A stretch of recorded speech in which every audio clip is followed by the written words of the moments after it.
Today's guest is Pierce Freelon, a Grammy-nominated artist, author, and Afrofuturist creator working at the intersection of children's media, music, and storytelling.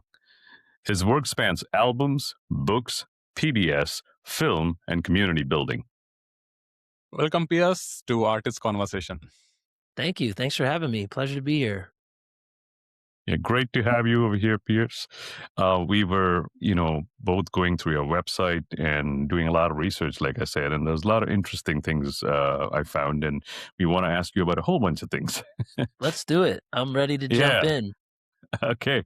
So I want to begin with the origin and purpose. So your work, you work across music, books, film, podcasts, and children's media, but all of it feels connected with a bigger purpose. So when did you first realize that your creativity wasn't meant to live in just one lane? Well, I think my parents gave me a really good example for how to live a robust and a diverse life. My mom, who is a Grammy-nominated jazz vocalist, was also Wow. like a green thumb. She was a gardener. She was a great mom. She was a chef. Like, people think my mom can sing. I'm like, wait till you try her like sweet potato pie. Like, she's multi-talented. My dad was an architect. That was his profession, but he was a photographer, he was a basketball player, he was a fisherman. So, I think that in our careers, people want to kind of silo you to be the, kind of in one lane. But that's not how we are as human beings. And I've had the luxury in my career of being able to kind of follow my nose and go where I'm interested, to lean in where I'm curious. And a lot of times, the directions that I go in are just a natural offshoot of a trajectory that I'm on. So, for example, when I put out my first children's music album, DAD, I had a song on there called Daddy Daughter Day. It was a big song on children's radio, and we got a story on NPR, and a publisher for Little Brown Books for Young Readers was listening to NPR Morning Edition that morning, and she called my manager. So I didn't go out thinking like, oh, I want to write a book about being a dad. It was like I wrote a song that led to the book, and the book Led to the led to book, the, yeah. So it's been kind of an organic uprising for me. Very cool. Very cool. And to be connected with all these things, right, that you're doing, because there was so much to look and read on your site. Like I mentioned, it's not only the music aspect, but it's the books and the film and the podcasts. Who, you know, it, I don't know. I kind of felt a sense of like a completeness, and like a complete artist. Like you're not just doing one thing, but you're like you have your um, for lack of a better word, like your hands in so many different things, and you're excelling at all that. So that is so amazing. I think it allows you to just grow as an artist overall. Yeah. Yeah, thank you. I'm glad that you see it as whole and complete. I think it's funny what you're looking at is a very highly curated Hmm. glimpse into the many things that I do. Like, for Of example, course, I was involved in politics. I ran for mayor. There's nothing there's nothing on my website about my political career. Okay. I used to be in like, a professor at UNC. uh-huh. There are parts of my identity and my journey that Yeah, don't show up in the and in the the thing. bio, in the thing. Yeah. So Yeah. what you're really just seeing are the pieces of myself that align with where I'm headed at this juncture in my journey. Now Um, everyone knows. Hey, now y'all know. But I mean, it's good to know that. I think it's Yeah, cool. Like, you can start off in music and go into education and maybe quit everything and go be an entrepreneur, or like, it's okay to try different things and follow your highest passion, as you're right. trying to figure out what you want your mark to be on this world. Yeah. Absolutely. Yeah, yeah, yeah. Yeah. No, actually, a lot of your work feels very rooted in imagination, care, and the possibility. So, what first drew you to Afrofuturism as a creative language? Well, I think Afrofuturism for me, first of all, I'm into sci-fi. Like, Okay. but before you put the Afro on the futurism, I was just like into future stuff. Like, Okay. my favorite show growing up was Star Trek: The Next Generation, and Uh-huh. my parents, I think they fell in love reading the book Dune together. Okay. Uh-huh. Um, so and sci-fi. My dad's favorite movie was The Matrix. Like, Hmm.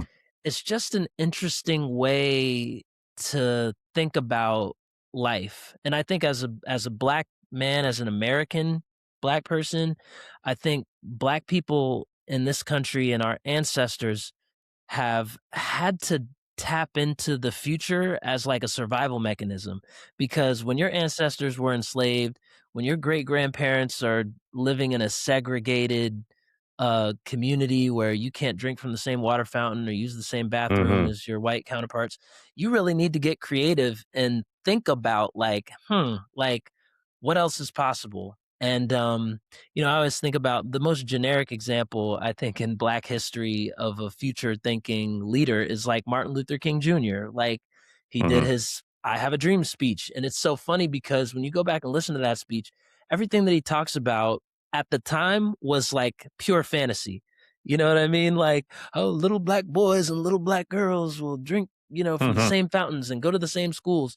Like, that was science fiction in the 60s, in the Then, yeah. 50s. Back then, yeah. And so now we are living in his radical imagination. You know what I mean? And there's this great there's this scholar and writer and poet that I love. Her name is Adrienne Marie Brown. She says all organizing is science fiction. So whether it was Harriet Tubman freeing the slaves, or Martin Luther King Jr., or Gandhi, or whoever is a world changer out here, you have to live in your imagination and think, you know what, this whole colonizer thing, like, I'm not feeling that. Like, I see a better future, and that type of leadership requires a vivid imagination and, very importantly, a deep and full-throttled knowledge of your own worthiness.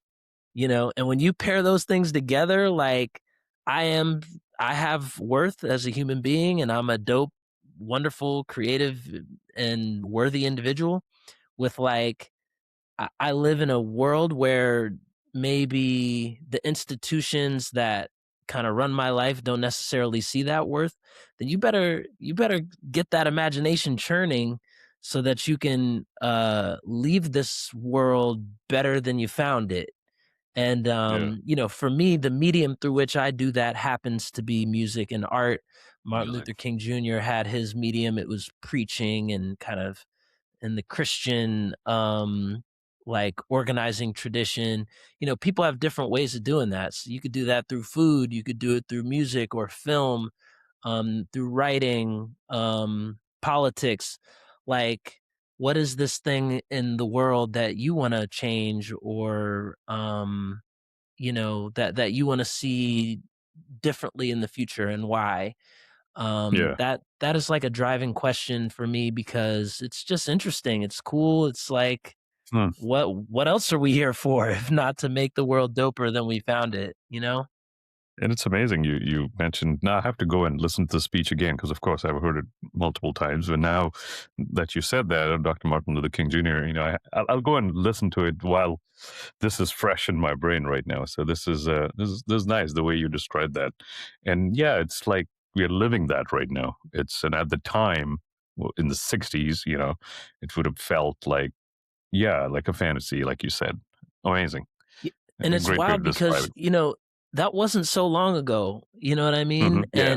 And we are literally living, and my kids now can take for granted the fact that they can go to school with kids that look differently than they do, Hmm.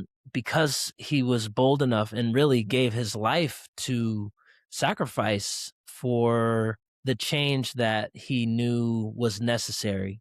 So the least I can do is write a song about it. Nobody's coming for me with a you know with a rifle yet. So, I don't want to speak that into existence or anything. I'm just saying, um, so I appreciate that sacrifice, but I also see what is my obligation to shift things through the gifts that I have. And my gifts include, storytelling, musician, speaker, Mhm. mentor. So I'm trying to change the things that I can change. That is awesome. That's That's right. awesome. Love that thought process. I wanted to ask you about, moving on, about the children's media and the storytelling. So, your albums and Stars and Black to the Future, which, by the way, I love that name, help define your voice in children's music. So, what do kids allow you to say artistically that adults sometimes make it more complicated?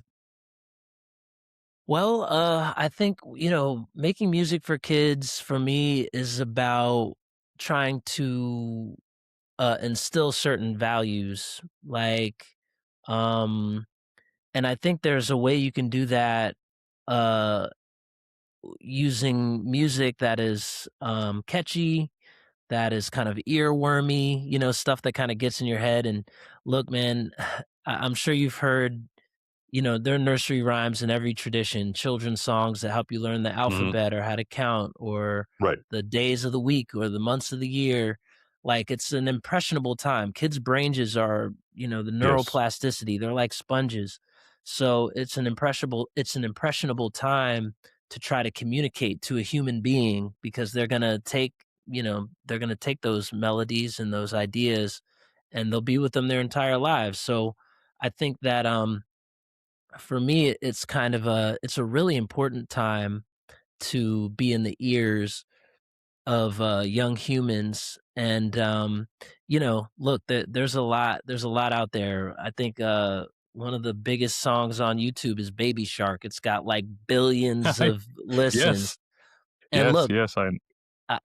I get it. Like I'm not hating against Baby Shark, but you know, I'm kind of curious. I get curious about what ideas we are implanting in the minds of young kids. Here's the other thing: a lot of kids listen to adult music. They listen to what their parents are listening to. Hmm. Um, and so, making sure that the music is both high quality but also age appropriate, that is Correct. introducing them to ideas and concepts that will turn them into dope, cooler adults. Yeah. That Yeah. to me is a fun challenge. And for me, I think that a young audience offers me as a writer and producer and singer and rapper like yeah, just kind of unique, intimate access to a very impressionable audience, which comes with a big responsibility to Hmm. put something meaningful and substantive into their hearts and minds. That's really nice. And yes, Baby Shark, and there's so many others, right? And there's so many others like that. Like it's insane. Like we were just at um, our friend's place, and they have two little daughters, and one just 1 year old. And oh my god, that all these things were just constantly playing, and they were like eating and watching that, and you should see them like concentrate. And I'm like, wow. And my friend was telling me, "You have any clue how much money these YouTube channels might be making?" And I'm like, "Yeah, I do have a Yeah. Yeah, I mean, and a lot of the stuff, I think a lot of children's media is educational. I mean, everything is clue." educational and cultural. But yeah, what an impressionable time for those kids, and for the parents too. I just want to make sure that when the kids are enjoying my music, that the parents aren't like, "Oh man, can you turn this off? I'm tired of hearing it." Like, I want to make something that is enjoyable for the whole family. Definitely geared towards the kid, centering their perspective. They are the audience, right? But our Hmm. parents are co-listeners, right? They're also in the rooms and in the cars on the way to play dates or back and forth from school. So whether it's a podcast or an audiobook or an album, I want something that the whole family can really enjoy. Understood. Hmm. Understood. Interesting. No, continuing on that children's music topic, you have written for a PBS kids shows like Alma's Way and Work It Out Wombats and co-created Jamming on the Job. So, what makes storytelling for children feel meaningful to you right now? Well, I think writing for those shows has been a joy because, when I'm making albums from my own voice, I have to, well, I don't have to, but I draw from my personal experiences. So, my experience as a father, my experience as a son, as a grandson, um, these things kind of weave their way into my lyrics. And so on my albums, like Black to the Future, there's a song called No is a Love Word, which is something my grandma used to tell me all the time. When you tell somebody no, like you're offering them a gesture of love. It's a little counterintuitive, but as an adult, I think it's really important to understand the power and the care behind an intentional no. So that I say that to say that comes from my personal experience. When I'm writing for a show like Alma's Way, Alma is a girl. She's a Black and Puerto Rican girl who lives in the Bronx, New York. Hmm. Um, and one of the songs I wrote from her, "We in the Bronx." Like I know a lot about the Bronx because I grew up listening to hip hop, and so I know a lot of the lingo and the slang. But I have to play the character of a 7 year old girl from the Bronx and tell the story through her eyes and from her perspective. So that's been a fun challenge. Like it's acting. I do voice acting, I do songwriting, and so it's a fun challenge to try to put myself in their shoes and write from their perspective. And I would say for the podcast, which is a little different, jamming on the job, which is my podcast with Uno Dos Tres Andres, um, Hmm. that podcast is all about careers. We want to make sure that kids are introduced to different career trajectories, particularly ones where there aren't enough Americans to fill those jobs. So, to Hmm. be clear, Hmm. PBS, that stands for Public Broadcasting Service. So, this Hmm. is a public service of the United States of America. um, they're trying to make sure that there are enough Americans who know how to be, or at least have an interest in being an engineer or being a wind turbine service technician. You know what I mean? Clean energy people. Like right now, there are jobs across the country opening up in these areas, and there aren't enough educated Americans to fill the roles that are Mhm. available. So there's this saying, you can't be what you don't see. So we're trying to make sure that kids from a young age, everybody sees LeBron James and wants to be a basketball player. Everybody, hopefully now, has seen the Artemis 2 mission. They want to be an Yeah, astronaut. Maybe they want right to be a here fire. landed. Oh, yeah, yeah, yeah. Yeah, Right, San right, Diego. Yeah, right in your back door. Yeah, and so yeah. there's like, they see teachers, they see firefighters, but then there's all these other jobs. There's Hmm. veterinarian, there's, like I said, the we did an episode on robotics engineers. Nice. We have an episode on nurse practitioner, on music therapist, not just musician, Bad Just Bunny yeah. playing at the Super Bowl, but somebody who does therapy through music. So, or even a fundraiser was one of our Hmm. episodes. So, these are the types of jobs that are well-paying jobs, and if you find out about it at a young age, maybe it's something you decide you want to pursue because you learned about it on a podcast. So, that to me has been really joyful. Not just the work that we do to write songs and episodes about these careers, but also I'm learning about these jobs as a creator and voice actor on the show. Right, right. Um, and we interview real people who work Real these people. Yeah, jobs. yeah. Yeah, and they kind of advise us on what some of the challenges are and how they got into it. All that gets written into each episode. So jamming on the job has Very been cool. a joy to work on. Very, very cool. Nice. That's amazing. I mean, you're doing really a good thing, actually. Moving on, I still have one more thing I wanted to ask you about the whole children's media and the storytelling aspect of it. Your children's book, your music, and your screen work all seem to belong to the same universe. So when you create, are you thinking in songs, in stories, images, or all of them at once? Well, I think I appreciate the metaphor as an Afrofuturist. I appreciate the metaphor of a universe, right? Mhm. And let me go back to quote my grandmother, Queen Mother Frances Pierce was her name, um, who said no is a love word. So the reason that there is continuity between the projects that you see on my website um, is because no is a tool in my toolkit. So when a project comes to my desk that is not in alignment with the higher vision for my career, then I offer a loving no. No. Not gonna do it. And Yeah. here's why no is a love word.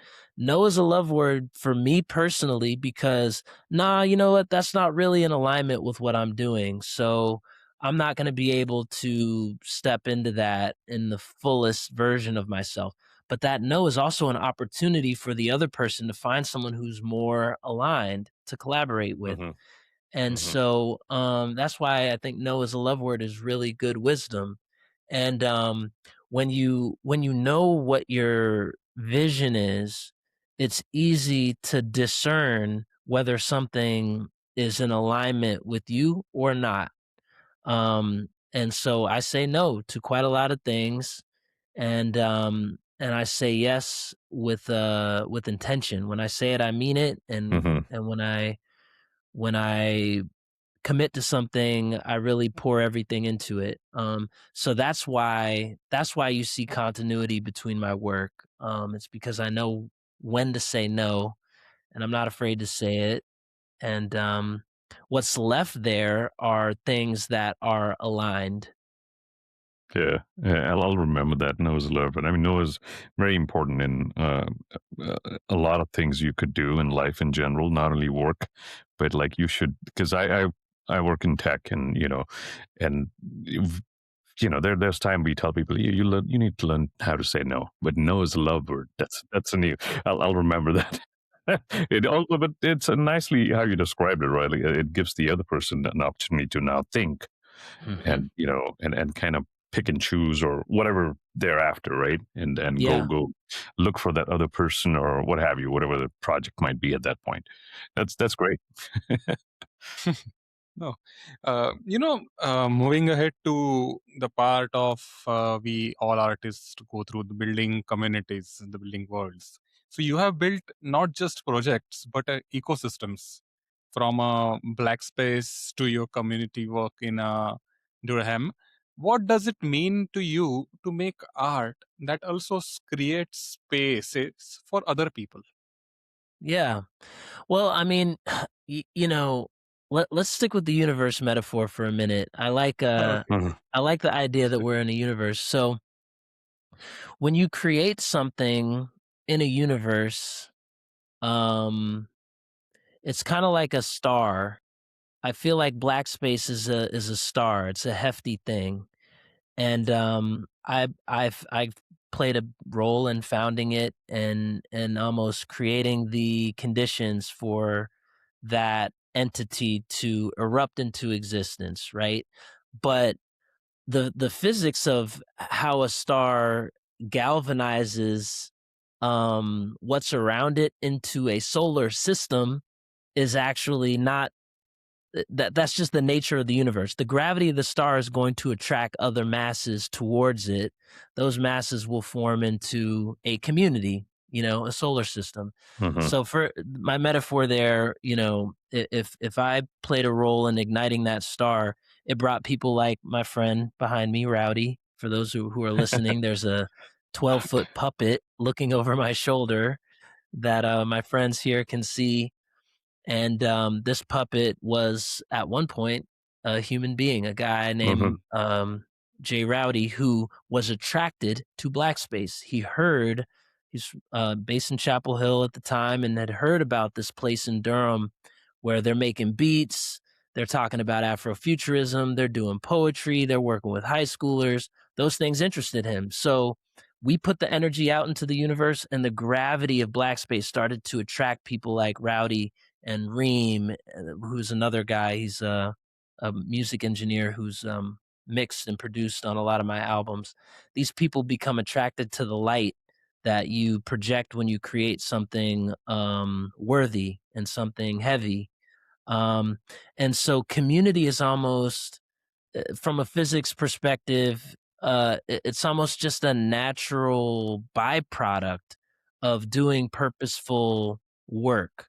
It attracts like-minded folks into your orbit. Those people become part of your solar system, and then all of a sudden, you take a step back 10 years later and look at the wonderful things that you've done. You've created life. You know, Hmm. you've created projects, we've got albums, we've got t-shirt designs, we have events, we have, you know, animated projects and voiceover things, and a bunch of high school students who are now professional photographers. Somebody went to film Nice. school.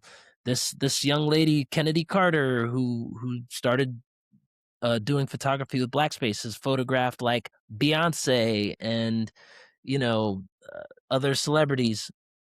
So Nice. you kind of see life exploding out of the ecosystem you've created. But I can't take credit for Kennedy Carter. Like, she is a talent in her own right. All I can say that I did was I created a space that attracted like minds. And so Mhm.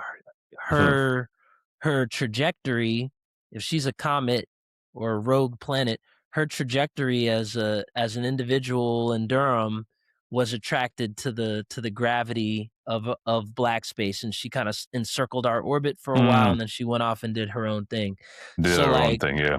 yeah, so I think that idea that community is I just think it's a natural byproduct of doing purpose aligned work in public. That's amazing. Yeah.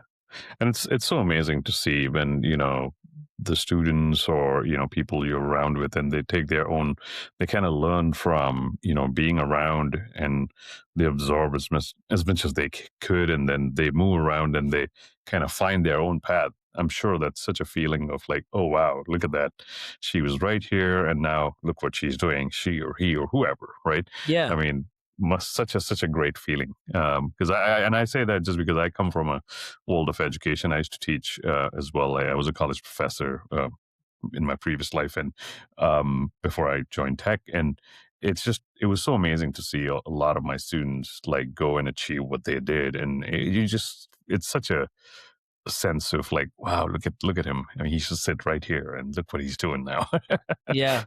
Yeah, I mean, it's bittersweet, I would say, because I mean, I mentioned Kennedy, who you can go Google her work. She's a brilliant Hmm. photographer, and we met her maybe her sophomore year in high school.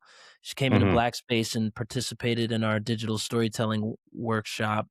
But I also know kids. I'm still in Durham, where I grew up. There are kids who came through Blackspace around the same time as Kennedy, who I see like homeless out in the street. You know what I Wow. mean? For whatever Yeah, yeah. reason, the what we poured into Kennedy, because she had the right kind of people and support around her, she was able to take that and run with it. Then there are Right. kids Right. who who haven't had the same opportunity or circumstance to kind of thrive through the um, services that we offered. And it's tough. Like, I think that um, that, and it's a good reminder that while we play an important role in the community, we can't assume responsibility over the outcome. I'm just as responsible for Kennedy's outcome as I am for the brother I saw on the street corner. But it's still touching for him. This is a specific memory from a few weeks ago.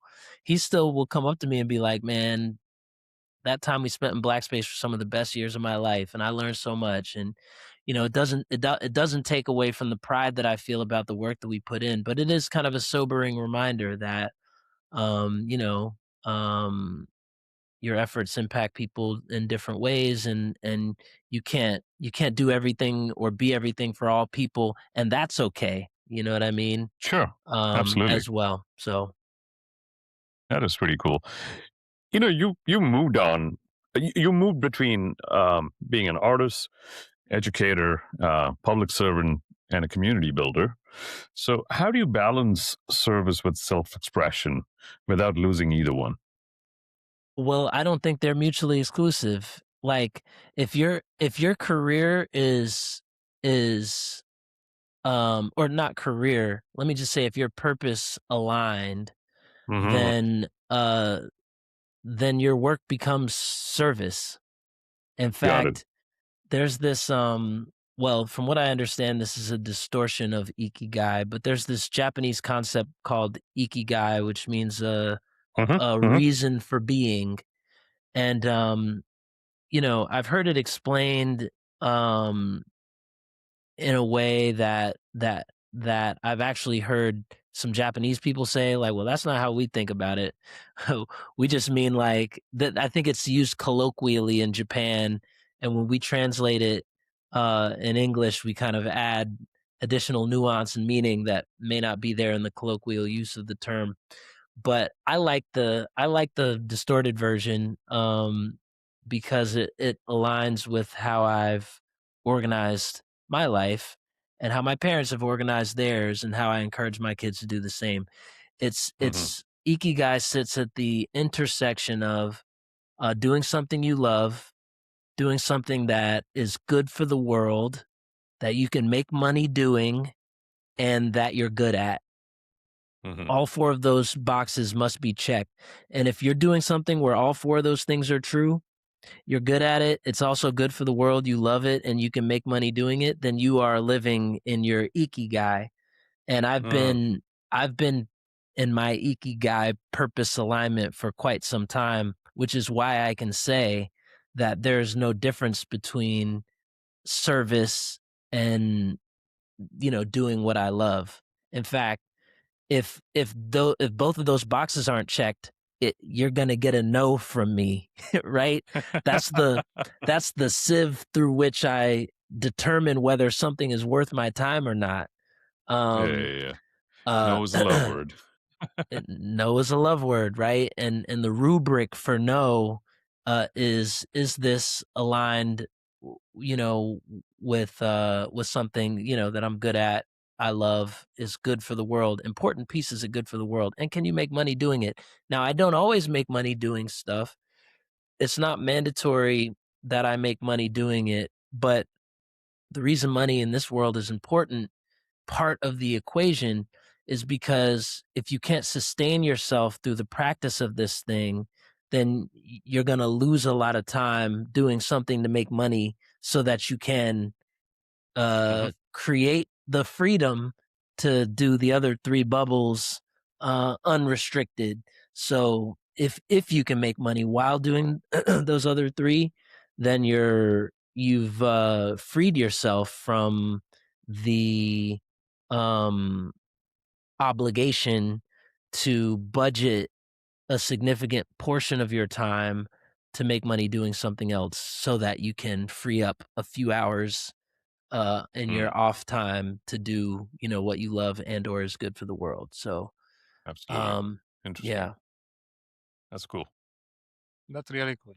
Now, talking about the next part of the conversation, it's called a range and the expansion. Your work includes uh, Tribeca selected film, picture books, PBS albums, and even Coco Pro with your wife. So, how do you know when an idea is meant to become a music, film, food, or something else entirely? Well, I don't know is the answer. Uh I find out. I don't know if I can use profanity on here. I won't, because I'll spare your audience. I'm sure you have a very polite audience. But there's a saying about finding out, which you can Google. But I find out basically through doing. So for example, I'll give you an example. Um, this time about a month ago, I was thinking, oh, my next album is going to be about food, and the reason I Mhm. thought that is because I have this freeze dried ice cream, Coco Fro, and Okay. I'm working on a children's picture book about lactose intolerance, which is going to be tied to the product. And I was like, oh, I'll have a book, I'll have my album. I'm working on a web series, and then we have the product.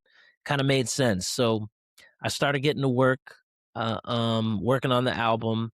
And as I'm working on the album, what's coming through me are not songs about food. I'm writing Mhm. about basically about going camping. I'm writing about um, Neil deGrasse Tyson, who's an astrophysicist. Of I'm course, yeah. writing about DAP, which is like the specific way that we shake hands in the Black community. Hmm. And I'm allowing myself permission to write these songs, and I'm thinking, oh, let me put this to the side. This has nothing to do with the album that I'm working on. Then about 2 weeks ago, I got with my engineer Reem, and I'm like, man, all the songs I'm writing have a different theme. The theme is Black boys. Hmm. And I was like, maybe my next album is not about food. I'm still going to write the food album, but I think my next project is about Black boys. That's what I'm writing about. Um and so shifted gears. First of all, I have the awareness to respond to my own intuition. I can see the body of work that's growing, that's different from what I thought it should be, but I'm obedient to where my intuition is leading me. So my next album, tentative title Black Boy Joy, it might be Black Boy Glow or maybe Black Boy Whimsy, which is short for whimsical. I don't know, but it's going to be about black boys, and album dedicated specifically to this demographic. And the album is incredible. And guess what? There's like, since I made that decision, there have been like a bunch of really amazing opportunities to place these songs on different projects. And Hmm. listen, the food album is still going to happen. I have no doubt in my mind that that album is going to drop. It's just not going to be my next album. And to answer your question, how do you decide what's going to be an album? What's going to be this, that? I don't Hmm. decide. I just create, and the process instructs me what the next project is going to be. Hmm. I'm not like, blindfolded and just kind of, I have a direction, but I Hmm. allow my intuition to steer me off the course as long as the North Star of doing purpose aligned Afrofuturistic work that uplifts Black children and all children. The Black Boys album is still in the orbit Hmm.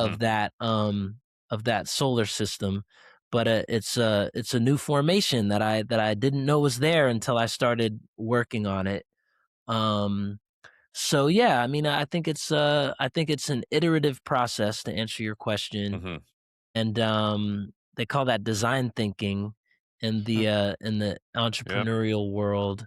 Yep. Yep. But yeah, being open to different outcomes, even if you have a specific agenda in mind, that type of plasticity, that type of flexibility, Hmm. is where innovation lives.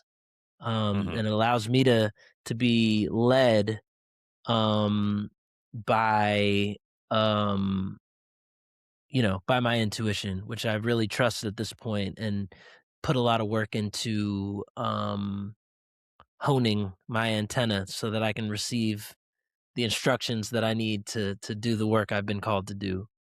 I love that, honing my antenna to receive the instructions. That is awesome. That is cool.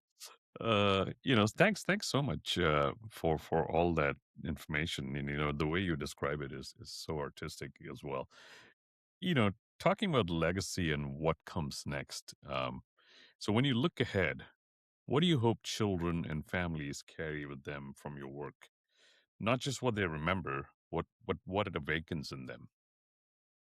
Wow. I hope that my audience smiles. Mm, I hope they feel, just period.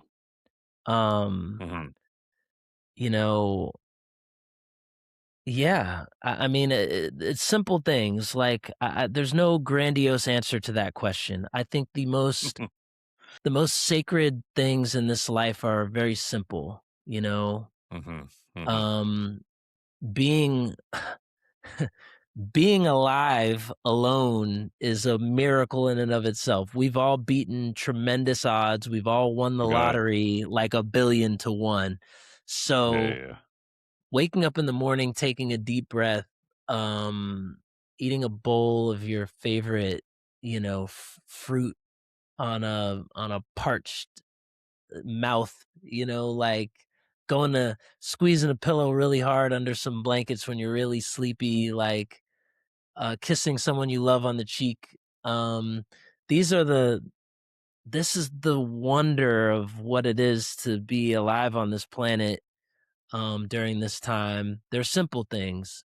So if I can evoke a smile, a feeling, something simple, a thought, a a new angle, a new perspective, even this conversation, like you've said a couple times, like, oh, that's an interesting thing. Then that's it. I think we all have Mhm.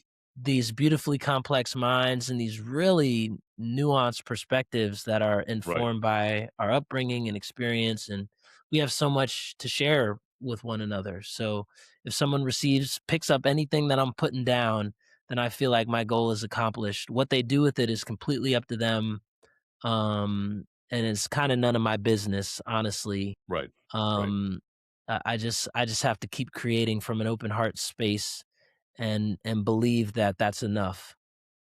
Mhm. Very Understood. nice.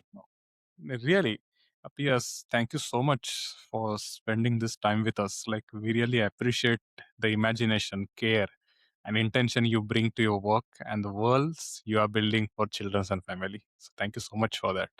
Thank you for the thoughtful questions. I feel like I've been in some kind of philosophy class or something. No, um no. I mean, this was great the way you described things. So, this conversation is really a reminder that storytelling can do more than entertain. It can open possibility, connection, and belonging. So, thank you so much. Thank y'all, thanks for having me. Uh, okay. And to everyone listening, thank you for being here with us. If this conversation resonated with you, please share it with someone. Please go and check out Pierce Freelon's book on Amazon.com, to check out his music on Apple Music, Spotify, and your favorite music streaming platform. Go do check out his Instagram, his website. Go do DM him. He's a very sweet-hearted person. You can hear it from his voice and his heart right now. So thank you so much once again, PS, for coming. And to everyone, we will see you in the next episode of the Artist Conversation. Yep. Thank you, everyone.